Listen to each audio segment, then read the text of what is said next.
Hello. ഇന്നെനിക്ക് നൈറ്റുള്ള ദിവസമായിരുന്നു. അപ്പം ഞാൻ വിചാരിച്ചു ഒന്ന് കറങ്ങാൻ പോവാൻ.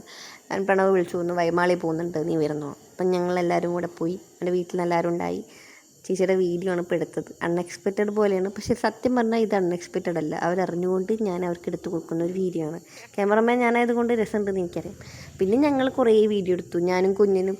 ഇതിങ്ങനെ കയറി ഇറങ്ങി കയറി ഇറങ്ങി കയറി ഇറങ്ങി നിന്നു. ഇഷ്ടമായി, അവന് ഇഷ്ടമാവുമെന്ന് അറിയാൻ വേണ്ടി നോക്കിയതാണ്. പക്ഷെ അവനൊരു വികാരമില്ലാണ്ട് നിൽക്കുന്നുണ്ടായി. പക്ഷെ എനിക്കിഷ്ടമായി. കുറച്ച് കഴിഞ്ഞാൽ അവൻ എന്തായാലും വാശി പിടിക്കുകയായിരിക്കും. പിന്നെ കുറച്ച് ഫോട്ടോസൊക്കെ ഇങ്ങോട്ട് എടുത്തു. അവൻ്റെ എനിക്ക് എല്ലാവരും കൂടിയിട്ടുള്ള ഫോട്ടോസൊക്കെ എടുത്തു. അങ്ങനെ ഫോട്ടോസൊക്കെ എടുത്ത് ഞങ്ങൾ ഫ്രണ്ട്സിൽ പോയി. ഫ്രണ്ട്സിൽ പോകുമ്പോൾ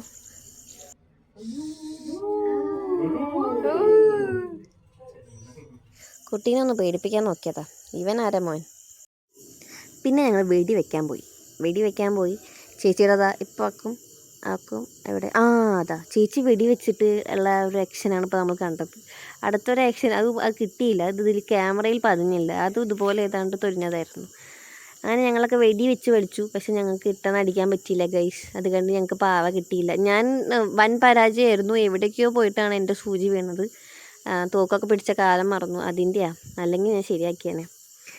ഒന്ന് പൊട്ടിച്ചപ്പോൾ വീണതിൻ്റെയാണ് രണ്ടാമതൊന്നും ആക്കുന്നത്. പക്ഷെ നടന്നില്ല കേട്ടോ. അങ്ങനെ പരാജയപ്പെട്ടവർ ഓരോന്നോരോന്നായി പിന്നെയും ഫ്രണ്ടിലേക്ക് വന്നു, ഇടിച്ചു. പക്ഷെ ശരിയായില്ല. അങ്ങനെ ആർക്കും അങ്ങനെ കിട്ടിയില്ല. 8 എണ്ണാണ്ട് വീഴ്ത്തണമായിരുന്നു.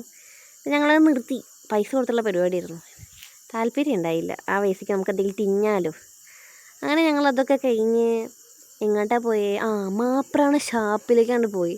ഞാൻ അവിടുത്തെ ഭക്ഷണം കഴിച്ചിട്ടില്ല. എൻ്റെ മക്കളെ അവിടെ ഭക്ഷണം കഴിക്കണം. എനിക്ക് ആലോചിക്കുമ്പം കൂടി വായിന്ന് വെള്ളം വരിക. നല്ല ഫുഡായിരുന്നു. അവിടുത്തെ ആൾക്കാരുടെ ഒരു സംസാരവും എനിക്കൊക്കെ ഭയങ്കര ഇഷ്ടമായിട്ടോ. ഒരു കള്ളിഷാപ്പിലേക്കാണ് പോയതെന്ന് എനിക്ക് തോന്നിയില്ല. അവിടുത്തെ കള്ള് നല്ലതാണെന്ന് പറയുന്നുണ്ടായി. ഞാൻ കുടിച്ചു നോക്കി, സത്യം പറഞ്ഞാൽ എനിക്ക് ഇഷ്ടമായില്ല.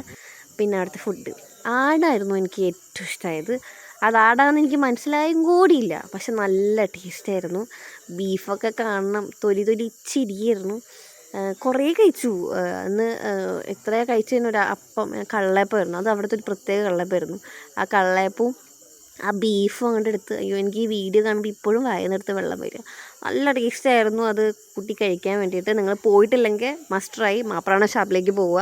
ഞാനിപ്പോൾ ഇരിങ്ങാലക്കുട ലാലി പഠിച്ചിട്ട് ഇപ്പോൾ ഒരു 3 വർഷമായി. ഞാൻ ഇതുവരെ അങ്ങോട്ട് പോയിട്ടില്ല. അപ്പോൾ ഇന്ന് പ്രണവിൻ്റെ ഫാമിലിയായിട്ട് പോയി കഴിച്ചു. എനിക്കത് ഒരുപാട് ഇഷ്ടമായി. ഇനി ഇടയ്ക്കിടയ്ക്ക് കൊണ്ട് വരാൻ വേണ്ടി മസ്ക് ഇടണം. ഇത്രയും സാധനങ്ങൾ ഞങ്ങൾ വാങ്ങിച്ചു, എല്ലാം ട്രൈ ചെയ്തു. എന്നാൽ മീനിൻ്റെ മുട്ടയോ അങ്ങനെ എന്തൊക്കെയോ. പക്ഷേ ലാസ്റ്റ് ആകുമ്പോഴത്തേക്ക് ഇതൊക്കെ തീർന്നു.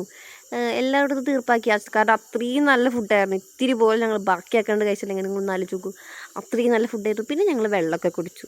പാവൻ്റെ കുട്ടി ഇനി വിഷമകരമായി. പിന്നെ എനിക്ക് ആകെ വിഷമമായി. എന്നെ ഹോസ്റ്റലിൽ കൊണ്ടാക്കാനുള്ള പോക്കായിരുന്നു അത്. എനിക്ക് നൈറ്റ് കയറണം. ഒരു 2 മണിക്കൂറെങ്കിലും ഒന്ന് ഇറങ്ങിയിട്ട് നേരെ നൈറ്റ് കയറാമെന്ന് വിചാരിച്ചു.